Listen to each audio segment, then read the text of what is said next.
4, 3, 2, 1. Hello and welcome to My First Million Live, a new podcast series where I talk to first time millionaires and learn stories on their journey to make their first $1 million and above by delivering massive value to the world. The idea behind starting this series came from two quotes that I came across recently. First one was from Jim Rohn, who said, set a goal to become a millionaire or what it takes to achieve it. Do it for the skills you have to learn and the person you have to become. And the second quote is, earning your first $1 million is hard. Your second $1 million, though, is inevitable.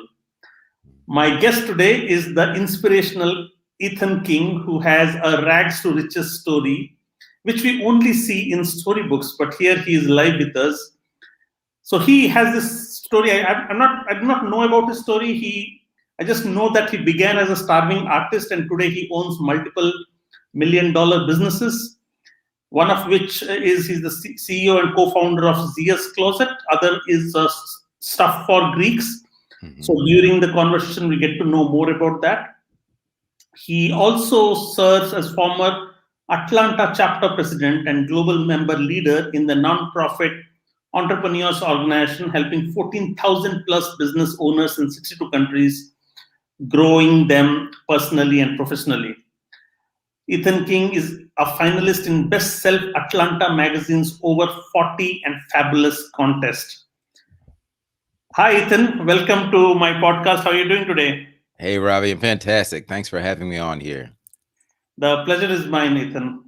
So I followed you for a while. You are also, thank you for being part of my Facebook group as well. Quite honored.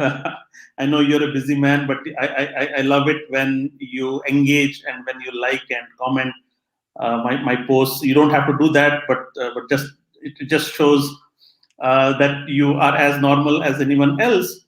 But to set the context, I would like to know about your story, your upbringing. What were the things that shaped you? What were your early formative years like? Maybe if you begin from there, it'll be a good context setter for our conversation. Yeah, it's a fantastic way to get started. And I just want to say that I know, even though we haven't met in person and we know each other through a mutual friend, I like your content. We're of like minds and all about success and helping other people achieve whatever their goals are in life. So that's why I follow your content, and I genuinely like the things that you're posting. So keep it up. Thank you so much, Ethan. So about my background, my upbringing. So at a very young age, I knew that I wanted to be an artist. I was always into drawing and painting and crafting things. And my mother and father were very practical people. And when I told them I wanted to pursue art as a career, they were like, no way. They said, artists only make money after they're dead. And that just really stuck with me. I mean, my mom's a doctor. My father's a minister. And it just but it was my core desire to pursue the arts. And I didn't grow up poor, but I didn't grow up rich either. I guess we would be middle class, but to be honest, I didn't know how much money we had because my mom was always very, very frugal. She still is frugal to this day. And so we might as well have been poor because she was very conservative and did not want to spend money on anything. So, but they've always been very supportive, my parents, and I've always been very stubborn. And I decided to pursue a career in art anyway. So I majored in art when I went to college. And, I had my work in exhibitions and things like that, drawings and paintings. But I wanted to pursue this as a career. Well, it turns out, long story short, my parents were right.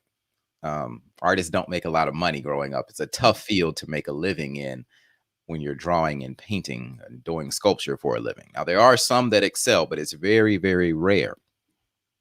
So in college, I ended up getting in trouble a lot, to be honest. I was kind of a wayward kid, and I wanted to pursue wealth, but I went about it in the wrong way. Now, this was a long time ago.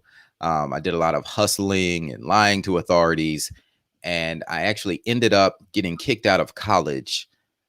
And when I was 19 years old, I got kicked out for a semester. So it was a disciplinary problem. Came back to school, finished up. They were nice enough to let me come back and finish. And then I went into the working world, and I didn't really have a good job because I had my art degree, and I had a little bit of a criminal record for the stupid stuff that I did in college, and I couldn't get a good job. So I ended up working a bunch of odd jobs. Probably the most memorable one was I was taking out the trash at a strip club here in Atlanta. It was very grimy, dirty, dangerous part of town, but I ended up working there for about 2 years at night, while in the daytime I was teaching myself graphic design, web design. I also went back to school to get more formal training in digital multimedia. And at night I was working at the strip club. So emotionally, there was a lot of guilt around that.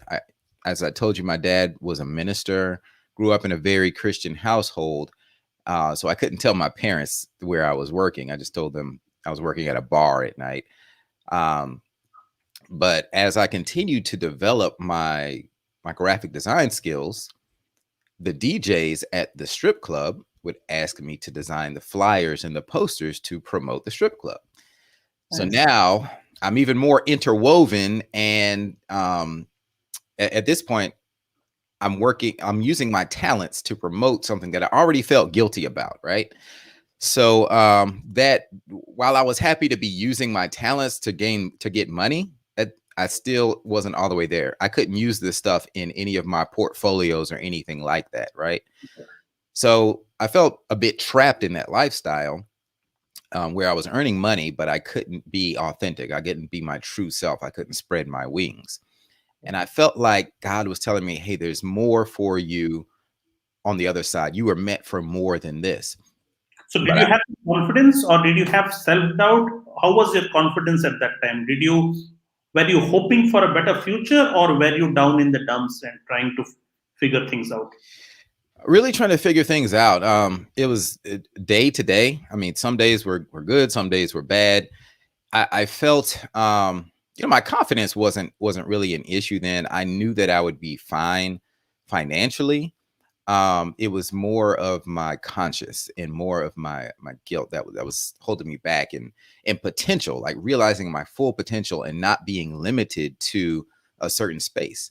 I knew that I didn't want to be the strip club graphic design guy. But were you ambitious, or did you just want to get into a decent job or a career, or were you ambitious for a big future?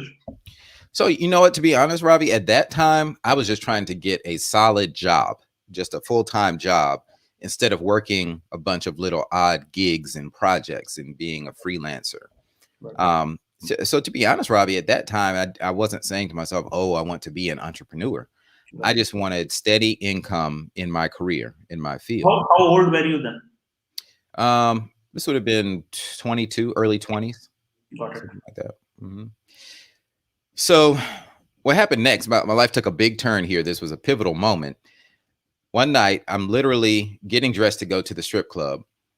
And I see on the news, the strip club got shut down by the police. So my job was gone.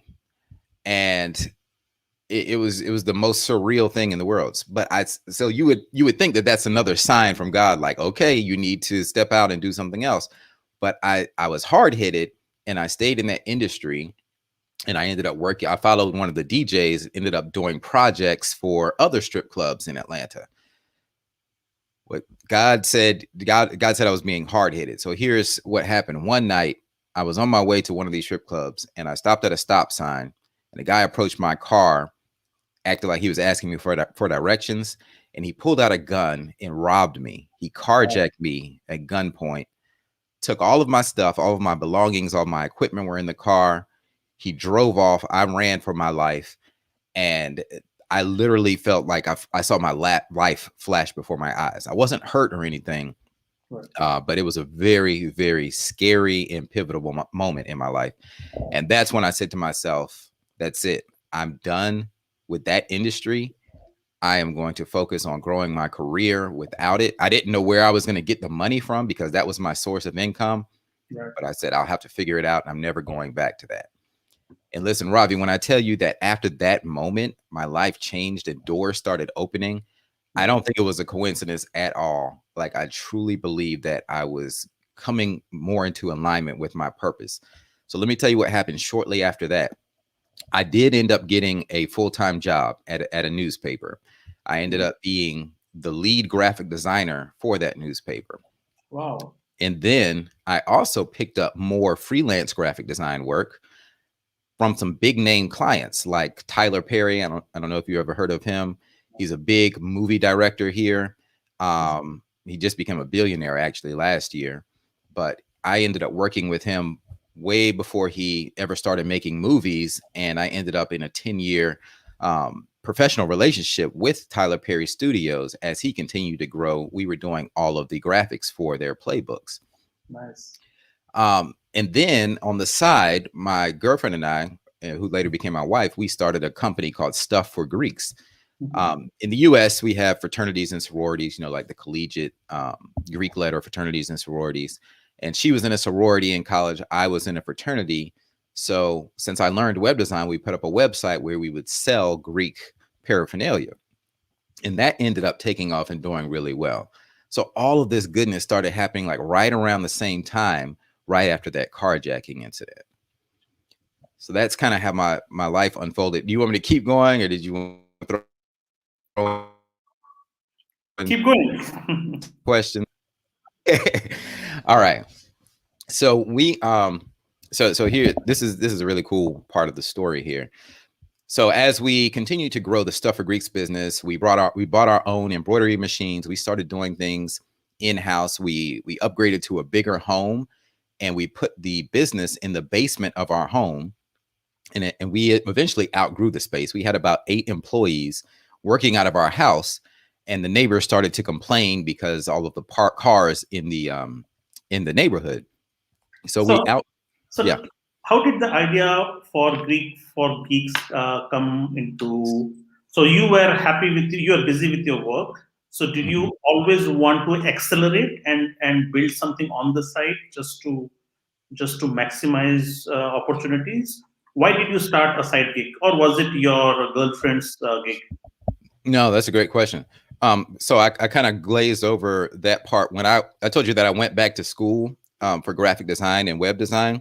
Yeah. Stuff for Greeks was actually a school project when I was in class.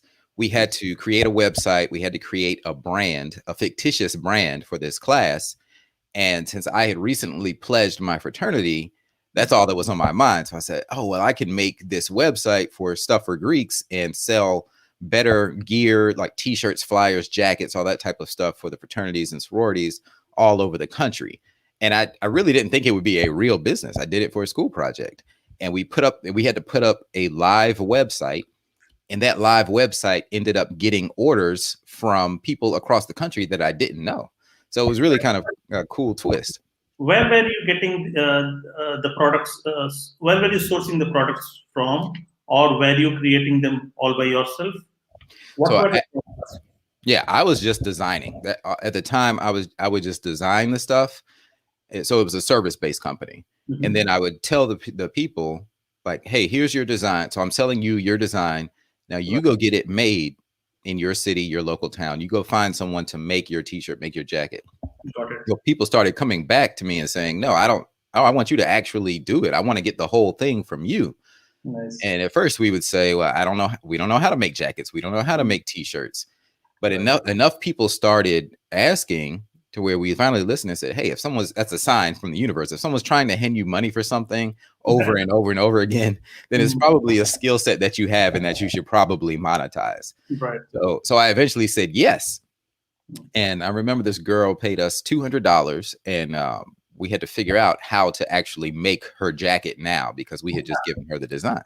Right. And we had no idea we didn't even know what the process was called at the time. So we had to look up, is it embroidering? Is it sewing? What is this thing called? And we found a company that does embroidery. And we took an example jacket and we're like, can you make this? And they were like, well, yeah, we could do that. And then we said, okay, here's what we want to do. You guys charge us this, we'll mark it up a little bit to our customers. So we just outsourced it for about a year. But then we ended up getting so much business that the company that was doing the work for us, really, they kind of ended up firing us because we were taking up so much of their time that they were neglecting their core customers. And their core customers were like little league football teams and youth sports and things like that. They didn't really want to be in our business. So the guy was nice enough to teach me how to do what he was doing. Got it. But what was so special about your skills that got your first customers attracted to you? Was it your designs or something? Or? Yes, yeah, it was the design. So, and this is where talent comes into play, because remember, I told you I wanted to be an artist. I was always into art growing up. It was the same thing. The art just translated into a digital format. And that digital format just ended up being on people's clothes. And people really liked our design work. They liked our design aspect. At this point today, I've trained so many other artists in my style to work under me that I'm not doing the design work myself anymore. But that was the reason why it's what really sets us apart. Got it. Okay. Then what happened? Yeah. Did it scale, or what was your idea? What did you want to keep it small? Did you want to grow it? How was it? So no, at that point, once we saw traction, once we saw that we were getting orders and growing, we got addicted to growth and we wanted to scale it. So this brings me back to where I was in the story. As we had the business in our home, we outgrew our home. And we actually bought an office building in Midtown Atlanta, which was unreal. I never thought that we would own an office building, but we were able to scrape together enough money from the profits of the business, and we kept reinvesting and growing the business. So we bought the office building.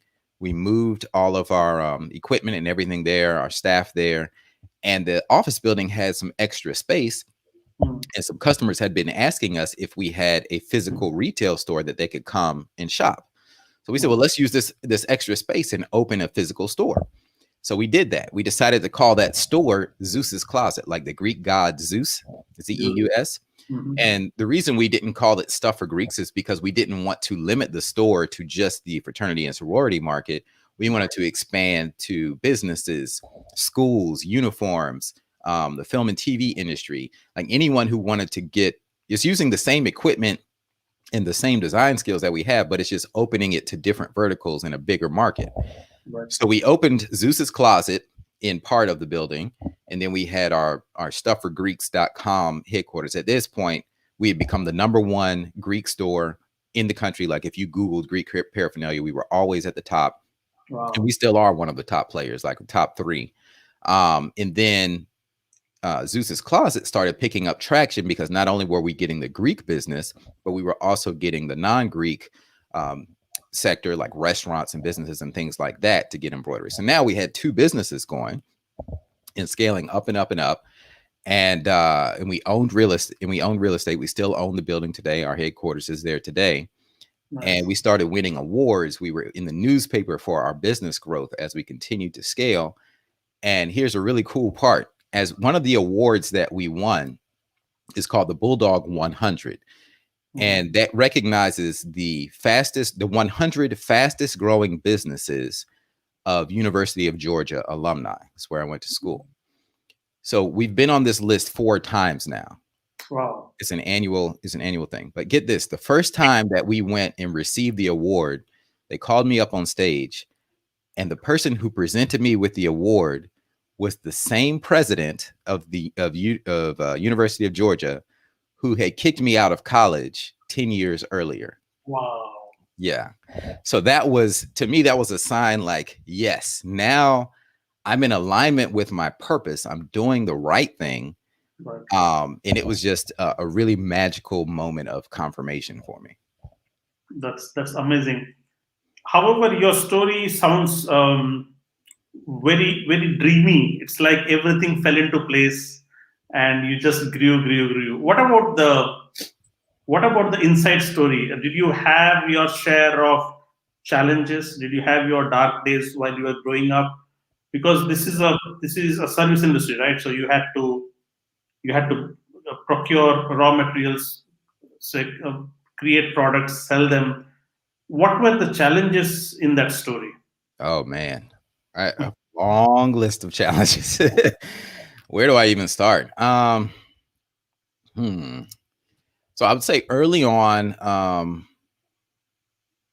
like one of our challenges. Well, okay, one of our challenges was really finding our core business model and sticking to that business model and learning what to say yes to and what to say no to. Because when you're early in business, you just try to do everything because Everything, yeah, yes. you just say yes, yes, yes, yes, yes. And we were the same way, and we made a lot of mistakes that way. Probably the most memorable and most expensive mistake at the time was we would go to conferences. So the different organizations that we service, and we started out small, but now we serve over 500 different Greek letter organizations in stuff for Greeks. Well, they all have these conferences around the country, and they invite vendors to come to the conference and sell merchandise to the members of the organization at the conference. Right. So we thought that this would be a good idea. This usually happens in the summertime Right. when our sales usually decline. It's a very seasonal business, and our sales usually go down in the summertime because universities are closed. Right. So we said, well, okay, well, let's go to this big conference that was coming up. And in order to go to the conference, you have to have all of this inventory because you want to sell it, right? So it's a mobile store. So we invested in all of this inventory. It was a lot of money to us at the time. It's about $30,000. We put it on credit cards, and we said, okay, we're going to go to this conference and sell it, and we're going to make $100,000, 70,000 profit, and we're going to come back, and it's going to be awesome. Right. Man, we got to the conference, Ravi, and hardly sold anything. Wow. It was a 10-day conference. I was so scared. Like I think I might have wet the bed because I was like, oh my God, I just lost $30,000. Right. By the end of this 10-day conference, we barely broke even and sold $30,000 worth of merchandise. But now we had a truckload of merchandise coming back with us. Right. And it was just a loss all the way around. It took us years to get rid of that inventory. So what we learned from that is that it's now that business model may work for some people, Right. but not for us. I don't like having inventory. I'm a Right. designer. I'm an artist first and foremost. So Right. our business model is to put up the design, sell the design. We sell the product first, and then we make it once the customer has approved the design. So that way we're not putting out capital and investing in something that may or may not sell. We've already sold it, so we know that that makes us instantly profitable because we've already sold it and we know that the customer wants it. Right. That was a very scary time for us. How do you also also mentioned about saying no to a lot of things, and I was talking to another the entrepreneur prior to you. I was interviewing him, and he also said that once you're growing, there is this shiny object syndrome, right? Because you get this confidence and you said, hey, let's branch out to all these different ideas. So what is your guiding principle on deciding whether or not to open a new idea or to extend yourself into a new idea? Is there you mentioned stick to your core strength, right? So designing was your core strength. Is there a guiding principle that you could recommend others if they're tempted to start adjacent businesses? Yes, indeed. Yes, there's definitely a filter that I look at when I decide whether to go into another business venture or even to say yes to a new product or a new service. Right. And I look for three things. One, does it match my core competency, my core desire, what I'm interested in and what I'm good at? Does it match my talent set? Two, does the market want to pay for it? I could be really good at underwater basket weaving, but if nobody wants to buy it, then it's no good, right? So does it match my core talent set, my core passion? Does the marketplace want to buy it? And the third thing is is there a way that I can somehow differentiate myself and stand out from the rest of the market, so that my offering is more appealing than my competitors? So it's a match of those three things. And if you picture like a Venn diagram where they align, where it aligns with my talent, the marketplace wants to pay a product, the marketplace wants to pay for it, and I can inject my own unique flair into it. That way I can charge a premium price for it. That is what I look for. And if I do that, if it matches that, then I'll say yes to it. If not, then I say no. Got it. So, did you start any other business other than stuff for Greeks or Zeus Closet? Zeus's Closet. Yeah. So we also have a line of baby, like children's paraphernalia. We call it Frat Brat. So that's at fratbrat.com. Yeah. And then we have, I most recently actually started a new business, Robbie, called Six Pack Dads. Oh, So yes. yeah. So I just started this business in 2020. And this is great because you'll see how it aligns with those three things I just mentioned. Yes, please. Yeah. The story behind that is, so as we all know, 2020 was a very stressful year for everyone, right? For various reasons. And I've always been a person who, well, at least for the past 12 years or so, Sure. I've been very obsessed with my fitness. Because when I was younger, I had asthma. I couldn't run very well. I was never in great shape. I didn't start exercising until about age 30. And I got in good shape and I was like, I'm never going back. I'm always stay in good shape. I figured out the formula.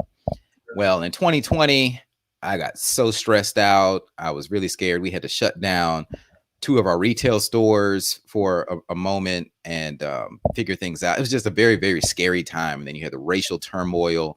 It was a lot. And with stress comes weight. So I put on weight and I was miserable. And I said, I have to get back into shape. And I didn't have any type of upcoming vacation to look forward to because nobody could travel. So I said, you know what? I know exactly what to do here. I know the formula. I'm going to make myself get back into shape. And I did it. And then I posted this before and after picture on my Instagram. And a lot of my friends just started messaging me like, hey man, what's your routine? How did you do that? What's your diet? And I'm getting all these questions and I'm like thinking to myself, well, I thought, doesn't everyone know how to do this? I thought everyone already knew what to do to get in shape. They were just choosing not to do it. But I learned from all of these messages that there's a lot that people need, a lot of guidance, not just how to do it, but also the motivation to do it and to make it stick. And I thought about all the things that I learned over the past 12 years studying fitness and nutrition and how to get in shape and get six-pack abs without having to spend hours in the gym all day. Because I don't have a lot of free time. So I had to figure out how to do this in about 35 minutes a day. How can I be in optimal shape? Wow. So what I did, I took that, I typed it out. One of my friends was like, just send it to me. I would send it to people and they wouldn't do anything with it. So I said, I want to figure out a way to get people to actually take action and follow this routine and actually see transformative results. So that led me down this rabbit hole. And I actually invented a new product. It's a 6-week challenge called 6 Weeks to a Six-Pack. And every day there's a new module coming out. It has learning lessons. It has the workout of the day. It has the meal plan. And most importantly, it explains the science behind everything. And there's accountability, because that is the key driver for everything in life, in business, in fitness. Whenever you want to achieve something, you need someone to hold you accountable, a coach, a mentor, a guide, someone who you have to report to for your results, because what gets measured is what improves. So that's part of the program. Also, you have a personal accountability coach, and this can be done anywhere in the world because it's all digital. It's all over email, the recordings and stuff. And then they get a live call with me. So I really put it out as a passion project to help my friends, but it's turned into another business. We just started that business at the beginning of 2020, and we've already crossed 5 figures. And I haven't done any advertising or anything. I just talk about it on my social media and stuff. And I'm like, okay, this is a real business now. And now that I see some money behind it and some interest and some traction, then I'm going to formalize everything and make it its own entity and put some advertising dollars behind it. But that's how I do everything. I sell it first. And then once I see that it has real value in the world and that people are willing to pay money for it, then I do all of the formal business structure and stuff after that. So the lesson that I learned from this particular example is, because I thought fitness industry is saturated. There Hmm. are so many programs for six packs. There are so many health programs, especially during the COVID crisis. It got a different kind of a boost because remote virtual trainings became a hit. Uh, Hmm. what I hear from you is you can still start something in a crowded market. Hmm. Um, what would be what worked for you? So maybe you demonstrated or delivered something that worked for you, maybe that connected, right? Because you were an example for them to see. And I Hmm. think this is the biggest lesson, that if you can demonstrate something that stands out, even if it is a crowded marketplace, then you gradually grow your initial early adopters, and then through word of mouth, it would spread into a sustainable business, isn't it? Yeah. Well, don't be that worried about a crowded market. When you go to the grocery store, how many choices do you have for bread? How many choices do you see for cereal, right? Right. It doesn't stop people from coming. Don't be scared to introduce a new brand. If somebody likes your brand, they're going to buy your brand of bread or your brand of cereal. So the same thing with the fitness market. So for example, yeah, I knew the fitness market was overcrowded. I'm not a fitness trainer. I have no desire to be like a personal fitness trainer, Right. but I knew that there were people out there like me, busy entrepreneurs, executives who don't have time to work out, I'm 42 years old now. So once you cross that middle age gap, the weight just stacks on, the stress stacks on, and you have the cards are stacked against you. I knew that I wasn't the only one who dealt with this type of problem where you have high stress and not a lot of time, but you want to get in shape. Then this is the solution that is proven, that works for me, is scientifically backed, it has the accountability. So I've narrowed in on a very core market. So yeah, the general market is fitness, oversaturated, right? But the smaller part, right, is that guy. It's called six pack dads, right? So that already narrows it down to a father who's a busy guy, right? So you're narrowing in your market. Like it feels weird, but they say the niches are in the riches are in the niches. So you Mm, don't want to be general. Like if I just came out with a six pack abs program that applies to everybody, I right. get lost, right? And Got it. it's a crowded sea. It's a blue ocean. Got it. But when you narrow in on that middle-aged, busy executive, entrepreneur, whoever, and you're like, this is the program, you only need 35 minutes a day and it works, and you have a money back guarantee, then that Wow. really, really specify. Yeah. And it gets specific, and it's a high-end product. Now I will say Six Pack Dads isn't cheap. It's a Mm, $500 program right now. right. And you can find fitness programs out there for $20. You can find fitness programs for free, honestly. But if that really worked, everybody would be walking around with a six pack, right? Right. Yeah. But the reason Six Pack Dads works, there's so many parts to the equation. There's proven results. There's transformations. I could show you tons of transformations that we've already had, Right. but it's because it works. And that high price tag, honestly, it forces you to pay attention to it. Because Right. if you go get look up a six pack program on YouTube, or you pay $20 for it, what are the chances that you're going to stop after day 3? Yeah. There's no commitment. No, your There's money no. investment is your commitment. So. That's right, right. So there's a lot of psychology that plays into it. I study neuro-linguistic programming, NLP. I study psychology. I read all this stuff on the side, Right. and I incorporated the gamification elements into the program Right. so that you get rewarded for participating, and you want to keep participating in going to the next level in the program. So as you are being rewarded, and it's just like playing a video game. Like when you Right. play a video game, you earn the badges and your score increases. And what it does is it releases the dopamine in your brain, the pleasure chemicals, and Right. that keeps you addicted. This is why even with social media, when we go on Facebook and we do a post, Right. we get a little dopamine hit every time we see somebody liked our post or shared it or commented. We're like, oh, ooh, it's our brain. We can't help it. That's what keeps us addicted. This is why Facebook and Instagram, Twitter, all these companies have been in business, because they study the psychology of this. You can watch the recent movie that just came out on Netflix last year, The Social Dilemma. Yeah. and it goes into the science behind it. You can apply that. Now it seems a little bit devious, and that movie explores the dark side of tapping into people's addictions like that and playing with our addictive qualities. Yeah. But But if you can make people addicted to fitness, nothing. exactly, yes, use that power to get Yeah. people addicted to stuff that is good for them. And Positive. Yeah. yeah, and that's what I did with Six Pack Dads, and it works. And that's why the other fitness programs don't work. So yeah, in anybody, I think you can apply that to any business that you're in. Get your customer addicted to your business, but use that power for good. Got it. Any attempts to start a business that failed? Has it happened? Um, That did not pick up? no, I haven't started a business that failed, because I'll experiment with something first as a product or a service and just see if it gets some traction. So I've done lots of that. And if it doesn't get enough traction, if nobody buys it or it doesn't seem like it's going anywhere, then I'll just leave it alone. Got it. You know, I have a saying that a failure is an experiment that you just ran for too long.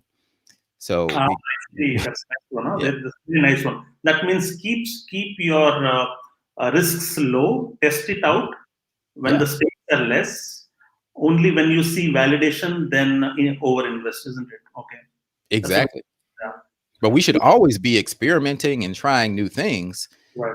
Just don't bet the farm on it, and don't keep running it. If you see that it hasn't went anywhere for 6 months, a year, don't Right. keep pouring money into it. Just let it go, or Got it. or change it up, tweak it.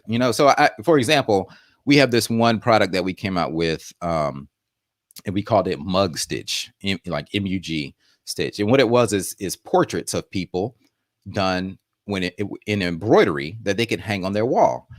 And we thought, oh, this would be great, because a lot of our customers get their portrait embroidered on the back of their jackets. Mhm. And it's really, it starts like $500 and up. And we said, well, if people want their portrait embroidered on the back of their jacket, why not offer that to go on their wall, to hang on their wall? Instead of an oil painting, they can get this embroidered portrait. And we thought that was the coolest idea, and we put it out there, and hardly anybody bought it. So after running that experiment, we said, okay, we're going to take one day and build a website and launch it, and then we'll see how it goes. And we sat down, my team, we just built out the website, mugstitch.com. We put it out there, and we only saw a few sales. We didn't see a lot of traction, and we let it run for a year. We were like, okay, you know what? It's there. We're not going to put any advertising money behind it, any more advertising money behind it. We'll just let it do what it does. But hey, we tried it. We put it out there. So I wouldn't really call that a failure. It didn't get to that point where I invested my life savings in it and it failed. Got it. Yeah, I love the concept of experiments. Mhm. How sometimes early experiments succeed, but when you are trying to scale, it does not just grow. It just gets stuck. Yeah. Uh, Say, for example, I started just a couple of days ago. I started this self growth platform called Limitless. Of course, I've not invested in it. Um, and then I got some early adopters within my own network, and then it just stagnated. Mhm. So my point to you is, how do you decide when to keep at it and when to pivot, when to move and shut down something into something new? Yeah, that's a great question. I saw your brochure for that Limitless. It looks amazing. Well put together.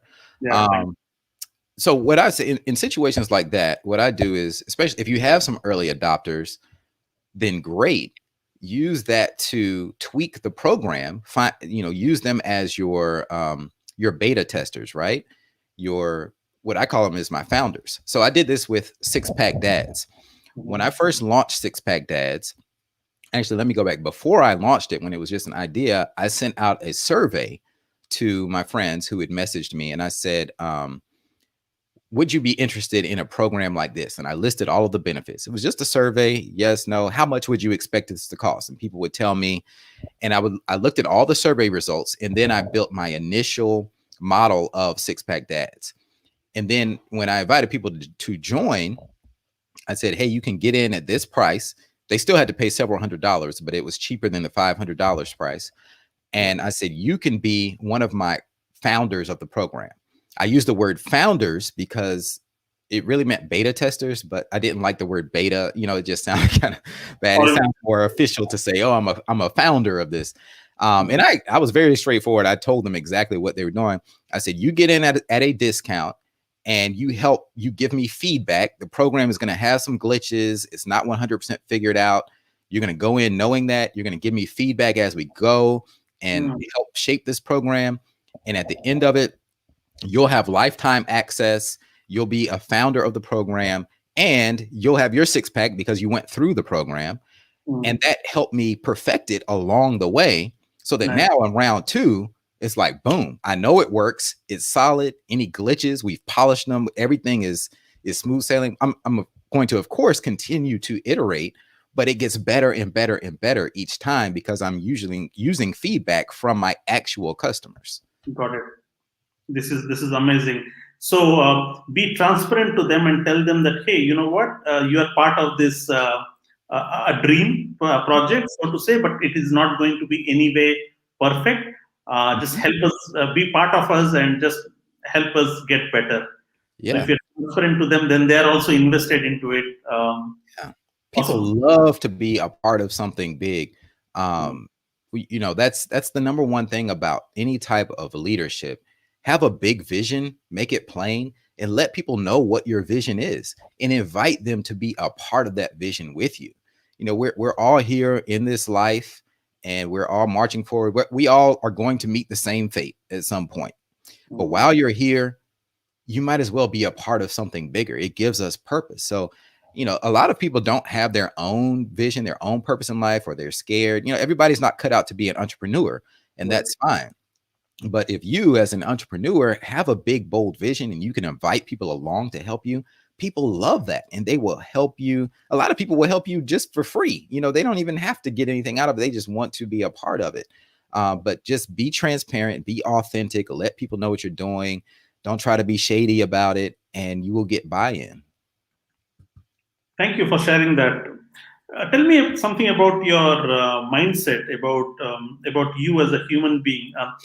It seems like you come across as a very nice human being. There is a certain warmth to you. Connor Neil, that we just spoke about before, absolutely loves you. I know that for sure. Um, so tell us about how you have become as a person. Was it a conscious choice to be a good human being, or does it come from your a religious background, your belief in God? Uh, and what does being a nice human being mean for you? Is it something that you deliberately pursue? Hmm. It's you know, it's interesting. No one's ever really asked me that. And depending on who you ask, there's some people who would say I'm not nice. In fact, I remember one time we had a survey in my company, and my employees said that I was abrasive. And I thought, really? I thought I was a really nice guy. So it depends on the lens and where people know you. And as I told you, my early background when I was a wayward teenager and getting into trouble, I probably used a lot of my persuasive powers of influence for evil instead of good. I see. So you can take the same tool, you can take a hammer, you can build a house with it, or you can murder someone with it, right? So it's all about the shift. And for me, yeah, probably my upbringing in a Christian household had a bit to do with it. I'm quite sure, but also just realizing that there's so much stress that comes from being someone who's selfish, self-centered, evil, greedy. It brings on nothing but feelings of stress, guilt, and all of those things just weigh you down. Whereas on the other side, if you just genuinely want to help people and you're not worried about them getting ahead of you or anything like that, but you just genuinely want to help others and see them succeed, I get so much joy out of seeing people succeed. I have people who I have helped, I've coached them to grow their business up to $1 million. And now they've gone on to grow their business way bigger than my business. but I'm not jealous of them. I am super, super happy for them. And I'm glad that I could come into their life at that intersection to help them get from, say, $500,000 a year to $1 million a year, and that they've gone on to do bigger and better things. And I think that you have to genuinely, I just feel so free. I don't have any stress or guilt weighing me down now. And all of that plays into, I mean, I guess I do come across as nice and warm because I genuinely am. It's a win-win. I'm helping people, and I have a low stress life. And I feel good. I feel lighter. So I mean, if everybody could do that, just think about where we would be in this world if people didn't try to claw each other down. Right. Yeah. Yeah. Oh, I have a story before I forget, because you brought up Connor Neal. Yeah, please. I have to tell you the whole story of how I know Connor, because this is another situation where I believe that there's no such thing as coincidence in the universe, and that everything is in alignment. So back in 2019, I was invited to do a speech for EO, Entrepreneurs Organization. Well, actually, I was invited to be an MC for a big conference in EO. And at the time, I wasn't like a big public speaker. This wasn't any part of my career.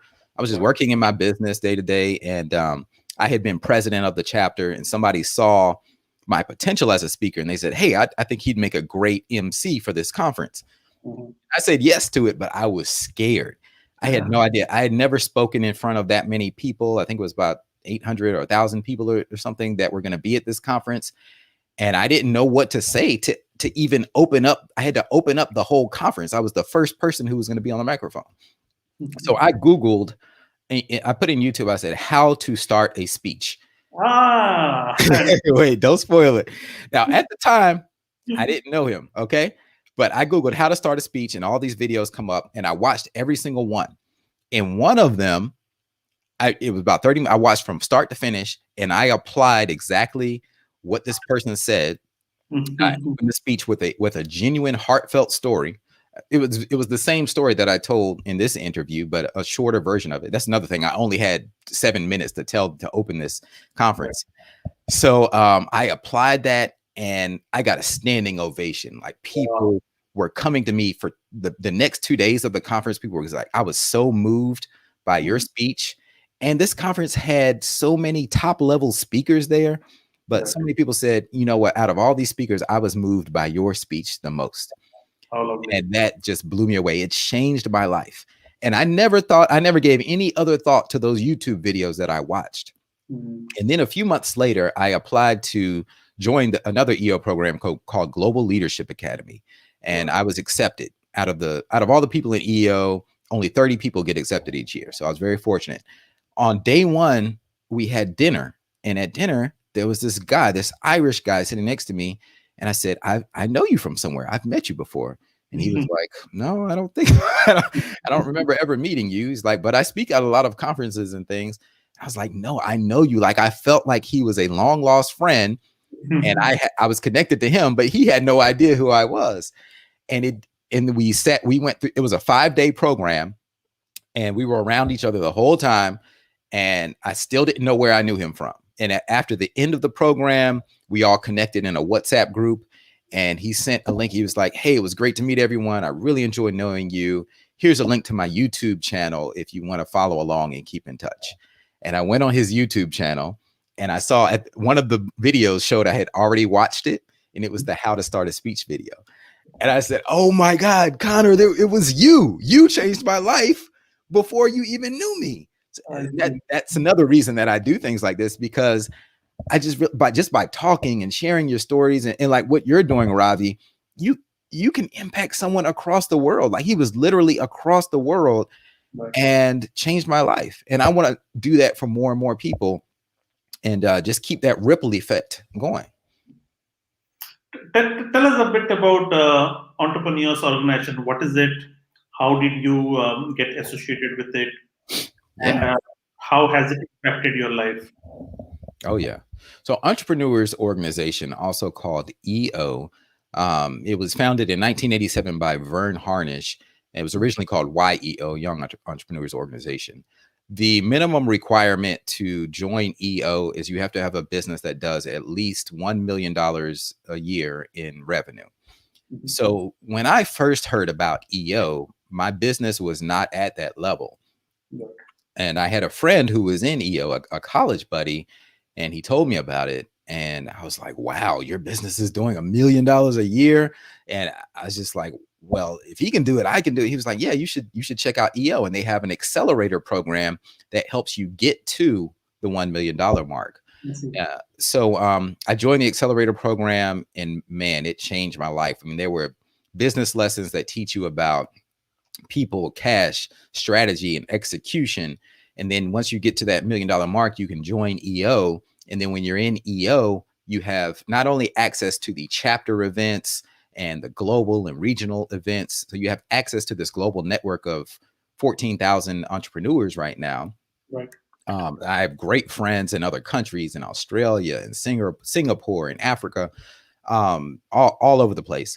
And not only that, but you have a local forum, which is like a mastermind group or a focus group, usually of about 7 to 9 entrepreneurs in different industries. And we get together once a month, and everything is confidential. And we really talk about all of the things that we're going through, all of the challenges that we're facing. And we help each other get through those challenges by sharing our experiences. Right. And those challenges can be business or personal, because what's going on in your personal life affects your business. So, what is the benefit of being part of such a group, vis-a-vis doing it all alone? Yeah. So there are a ton of benefits. First is, for me, it showed me what's possible. I didn't grow up in a family of entrepreneurs. Right. And I remember back when we were working out of our house, we had grown our business to maybe $400,000 in revenue per year. Man, I thought I had made it. I'm like, yeah, I'm crushing it. And then when you see people who are actually doing millions and millions a year, and they're just normal people just like me, then it opened my eyes to things. And I'm like, whoa, there's a lot more that's possible that I never even thought of before. And then you get in those environments, and it normalizes things. It's normal when I see people who have businesses that are running and making millions a year, and they're able to travel around the world and live a magnificent life. You know, before I would just see that stuff in magazines and movies and think it was fantasy, or that you had to be some big leader of a public company like Jeff Bezos or something. Right. Yeah. When you're surrounded by it, then it becomes normal. And what's the saying? You are a product of the 5 people you interact with the most. Right. So it changes your circle.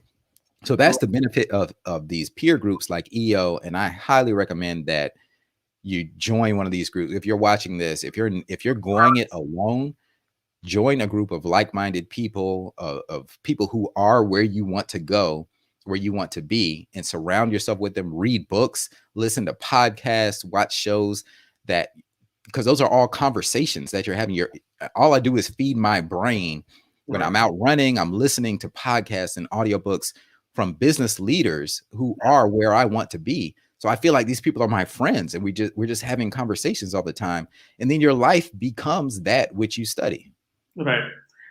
So we always assume that people who build or running $1 million businesses or multi-million dollar businesses are of some other breed, are of some other kind, are super special people. But what you are saying is, when you started to meet them, they are just like anybody else. Man, yes. Could you elaborate on this? Because yeah, most people have this self-limiting beliefs, saying that, you know what, no, I'm not supposed to be a millionaire because my family is not used to be a millionaire.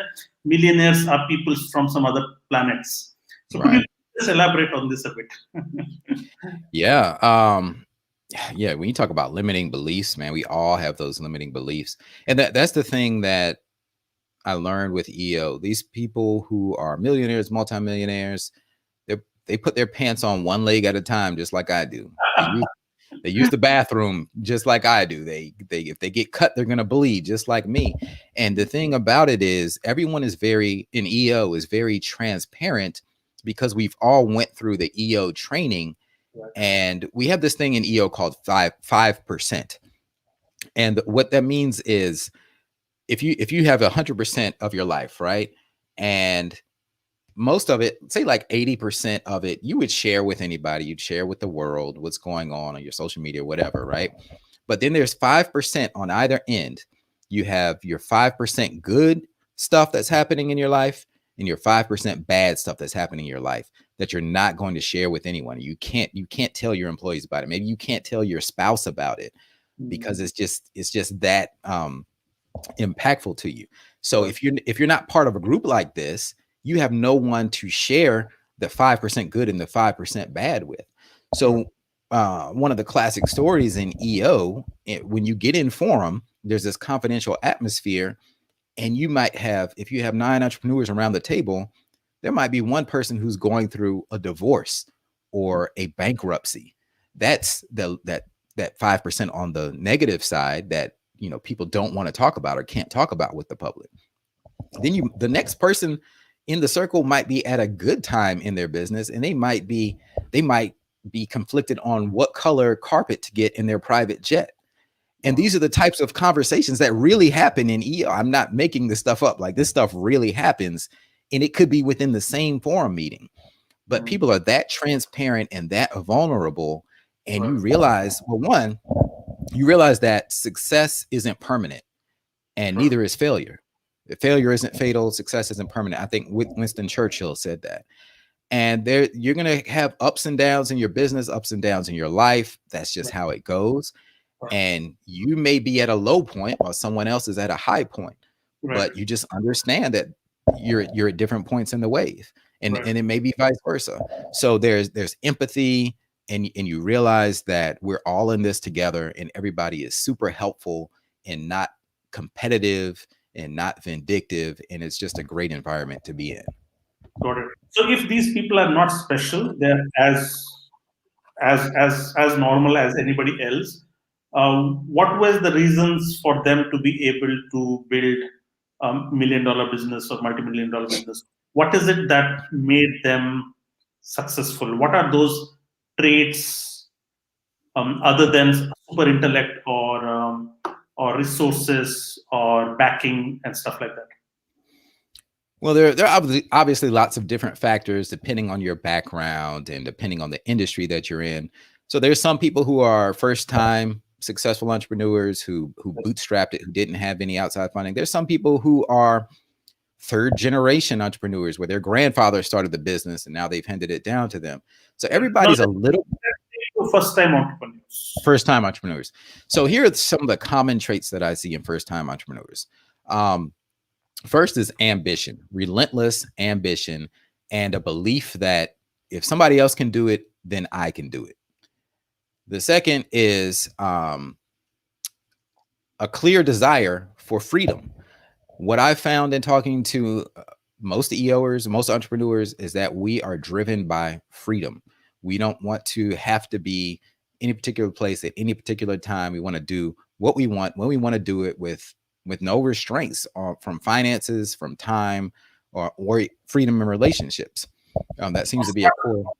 Six-pack dads. Not everybody has the freedom to do six-pack dads. What freedom helps you do, right? Do whatever you want. Yeah. But that's a big driver for us. So those are probably the two most common things that I see that drive the first time millionaires, the first time successful entrepreneurs.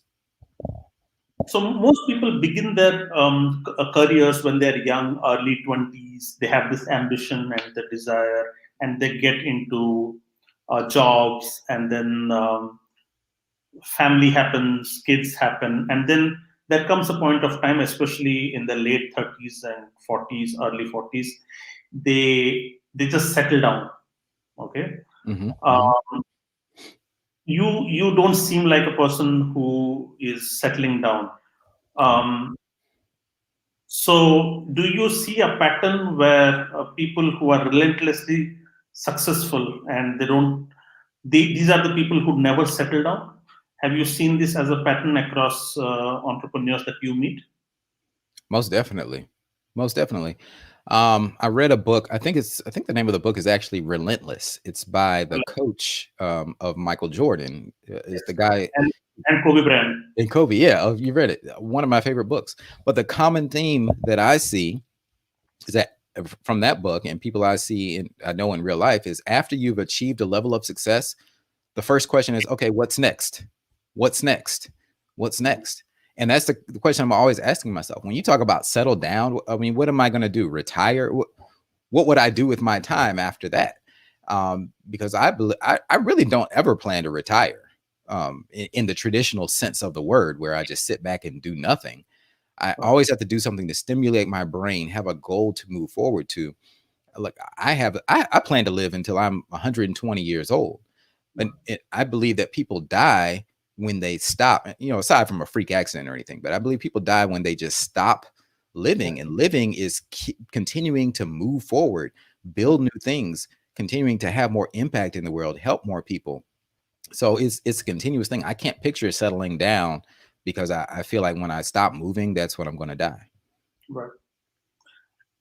My last question here is, what is, since you mentor a lot of other businesses and you just mentioned that you coach somebody from $500,000 to $1 million, what is the fastest way for a new entrepreneur who's beginning to reach to his $1 million mark as early as possible? Wow. Okay. To try to condense that, I mean, it's of course going to be very individualized on what you need to do, but here are some general things that I see with most entrepreneurs. First of all, they're probably not charging enough for their product or their services. And I was guilty of this too, especially as an artist, because you feel it's like when you enjoy what you do, you sometimes you can feel bad about charging enough for it. So I wasn't charging at all, especially first time entrepreneur, especially like me. Yeah. When I'm doing these self growth masterminds, when you're a first time entrepreneur, selling itself is a big challenge because it feels like selling is, there's a negativity associated, especially if you have a regular job and you have never sold anything and you want to start something, and then you approach people and ask money in exchange of the value that you're providing. That's very, very challenging. Okay, I'm sorry. Yeah. Sorry you there, no, but no, I thank you for sharing that. That feeling is still there. Even with me to this day, I'm sometimes hesitant about selling some things. But what I've learned is that by selling it to you, you're communicating the value, and there is no transformation without a transaction. If you think about things that have changed your life, I guarantee you paid something for it. Even if it was a book or a movie or something that changed your life, there was probably some transaction that took place at the root of it. So by selling it, you're actually doing people a favor. And I had to shift my mind to understand that. If you give someone something for free, they don't value it as much. It's not as impactful. But yeah, so what was your original question? You were talking about I was saying fastest way to fastest way. So yes, you need to charge enough. Most entrepreneurs I'd see don't charge enough. They don't believe in the value. They're not communicating the value. They haven't calculated their true expenses that go into it. I see people in our industry who charge. There was a guy a competitor who opened up around the corner from us, and he was selling his t-shirts for $10. We sell our t-shirts for about $50. So he thought that he could come in and just undercut us, but he wasn't. Those t-shirts were probably costing him more than $10 to make once he calculates in his overhead for the building, once he calculates in his staff, the materials. So a lot of people only look at the cost of a t-shirt. Oh, I can buy a blank t-shirt for $2, put something on it and sell it for $10. But there's so many other expenses that go into that you're not calculating. And that's a quick way to go out of business. Right. So most entrepreneurs need to double their prices like right now. I learned this lesson too long and I was too slow to go about it. Provided you are sure of the quality of the goods or services you're providing. Yeah. Oh, definitely. Well, I would hope that you're not in a business where you're not sure of, you're not offering something for sale, that you're not sure of the quality and the results, Got it. I wouldn't advise anybody get into a business where you're selling something of inferior quality, because then to me, that's a lack of integrity. Whatever product or service you're selling is reflective of you. So I'm always I lean more towards the premium, high quality, expensive side, because that's reflective of me. Now, there are other people who want to sell a cheap T-shirt. If you buy a jacket or something from me that falls apart on you after a week, then how are you going to think about the person you bought it from, right? Right. You're going to look at them in a cheap way. Right. So lean towards the high side and charge towards the high side, and people are going to value it. And don't devalue yourself. And when you look at things, the most profitable businesses in the world, like Apple, actually, this brings me to probably my best and final point for you. But Apple is the richest, most cash heavy company in the world, right? They don't sell cheap products. iPhones are not cheap. Mac computers are not cheap.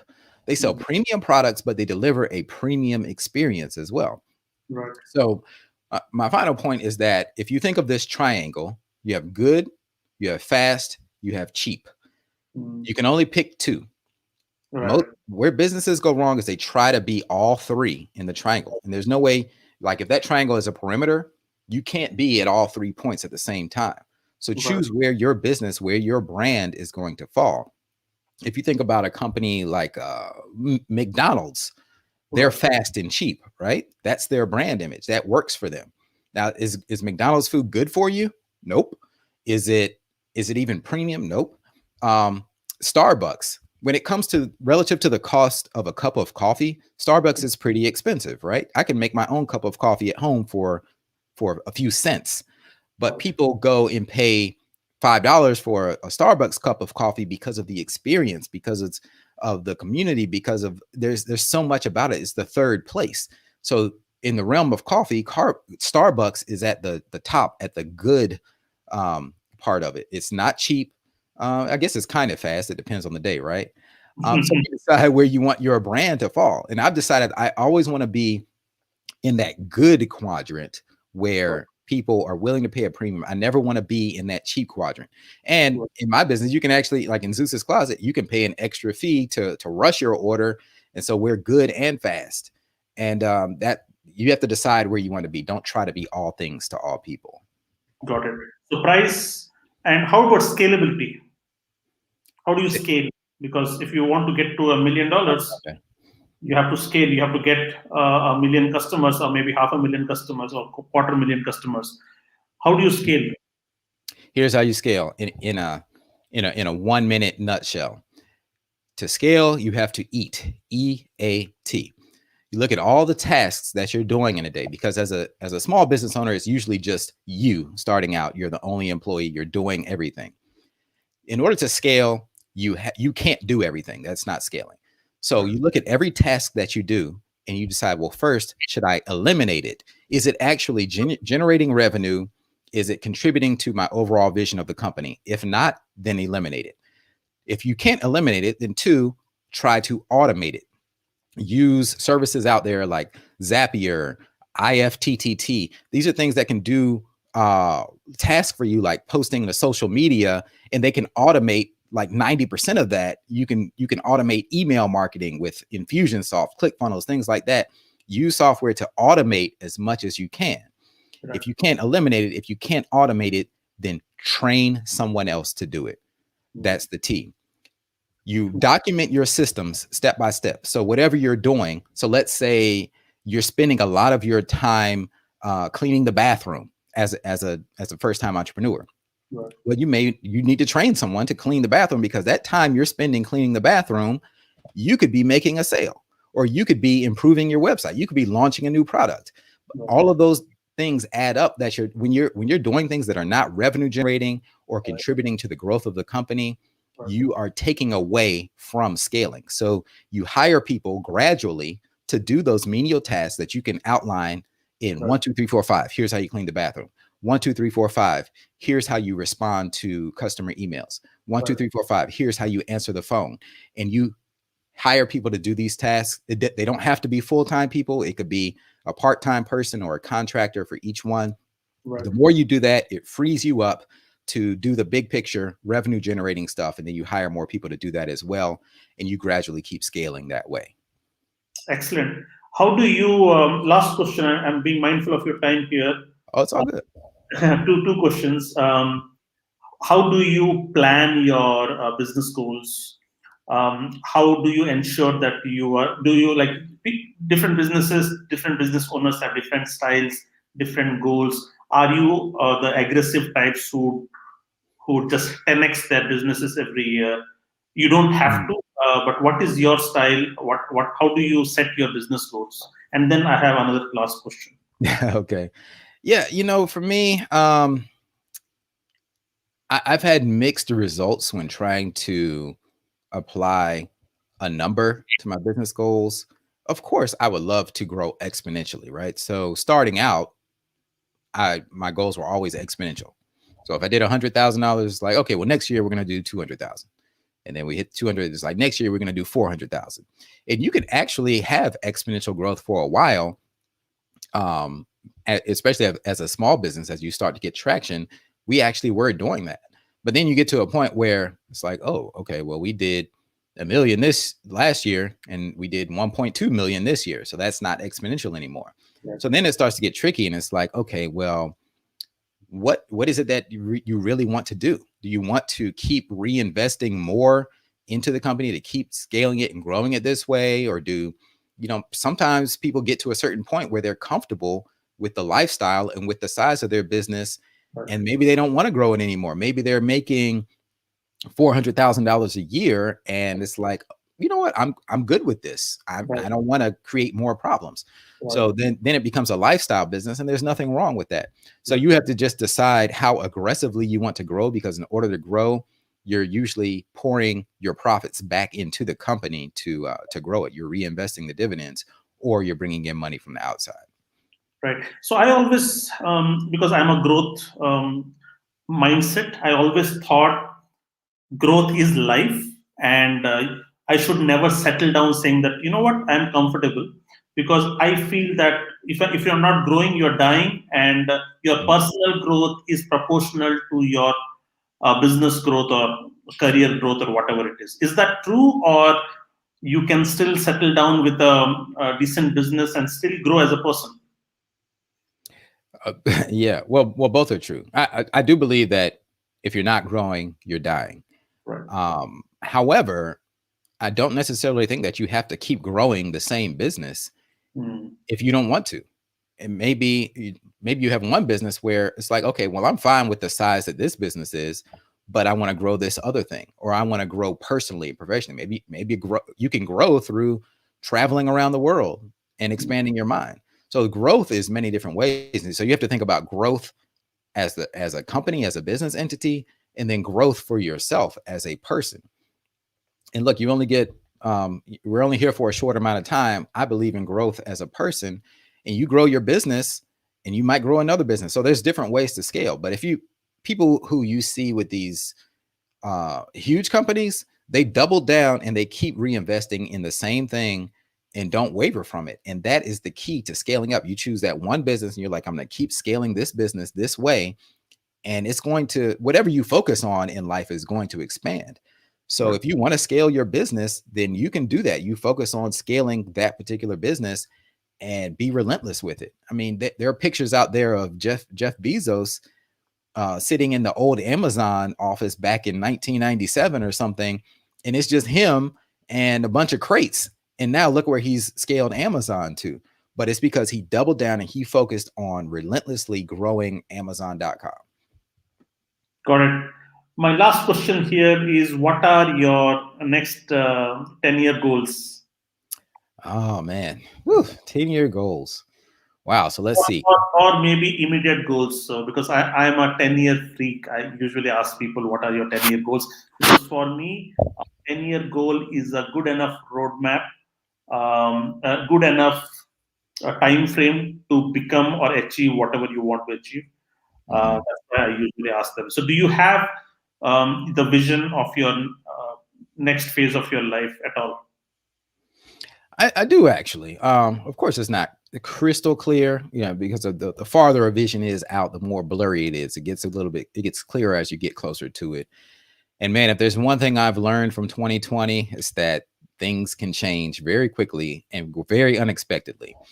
But overall, for me, 10 years from now, I'll be 52 years old.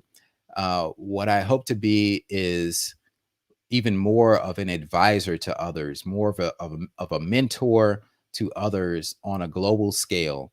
Um, and I would hope that my business at that point, I've grown it to a place where I've empowered other leaders to run Zeus's Closet and to have multiple Zeus's Closet locations and have that scale however it is, but they are running it because I empower them, I fuel them, and I'm there in more of an advisory capacity, and I'm inspiring and training others. And I have a big passion for travel, so I would love to be traveling around the world even more at that point. 10 years from now, I think my kids will be in college, or one of them will be in college, the other one close to it. And so just me and my wife traveling around the world, impacting lives for the good. Amazing. You don't look 42 at all. You look much younger. I think the secret is six pack. But great. Thank you so much, Ethan, for your time. And as I said, I speak to a lot of millionaires. You were one of the warmest, and it just comes through. I was very comfortable talking to you, and you did not have any airs, and that was quite striking about you. So thank you for being who you are. Other than your accomplishments, the biggest accomplishment I feel is the kind of person you are. So Oh thank man, I really appreciate it, Ravi. Thank you for the kind words. Thank you for having me on here. This is have been a lot of fun. The time went by very quickly. I know we've been talking for over an hour, but I've really enjoyed talking to you. And I hope that your followers and your listeners gain something from this conversation. If so, feel free to reach out, ethanking.com. If you go to my website, you can probably find out how to get in touch with me through any other platform, Facebook, Instagram. You can email me. I'm very accessible, and I'm here to serve. I'm here to help others because I gain sincere joy from that. Excellent. I will put all those links in my description below. So Awesome. again, thank you, Ethan. Thank you for your time. All right. Have a good one, Ravi.